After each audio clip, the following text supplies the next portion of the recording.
আসসালামু আলাইকুম। আলহামদুলিল্লাহ, আমি ভালো আছি।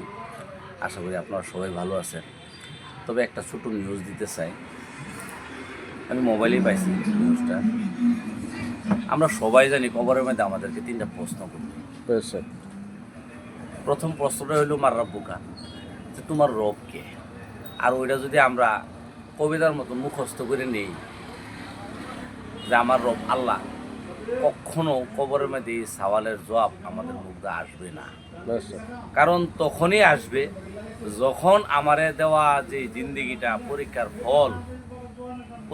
হল হায়াতে জন্ম জিন্দেগিটা। থেকে নিয়ে মৃত্যু পর্যন্ত, ওই জিন্দিগিটা আমি কার বিধানে অতিবাহিত করছি এর উপরে ডিপেন্ড করবে ওই প্রশ্নের উত্তর।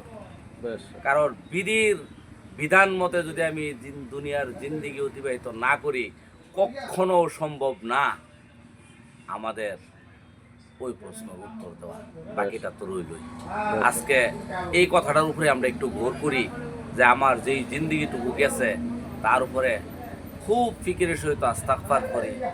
আর আইন্দা যেই জিন্দিগি, যতটুকু সময় আল্লাহ আমাদেরকে জিন্দিগি বাকি রাখছে, ওই সময়টা যাতে বিধির বিধান মতে আল্লাহ পাকের হর আইন কিভাবে নিয়া চলতে পারি তার জন্য নিয়ত করি ইনশাআল্লাহ। ইনশাআল্লাহ। আল্লাহ পাক আমাদেরকে বোঝার তৌফিক দান। আমিন আমিন।